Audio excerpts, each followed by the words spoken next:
In this section, we need to convert from decimal to percent, as well as from percent to decimal. So to convert from decimal to percent, we need to move the decimal point 2 places to the right,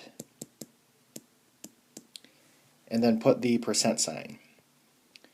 The other direction, to convert from percent to decimal, we need to move the decimal point 2 places to the left, and then remove the percent sign.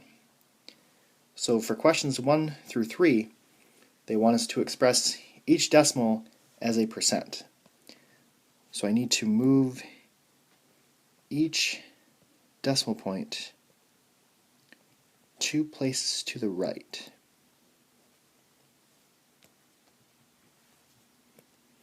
So number 1 will be 96, and then we need to add the percent sign, 96%. Number 2 is 37.44%. And then number 3 is 983%.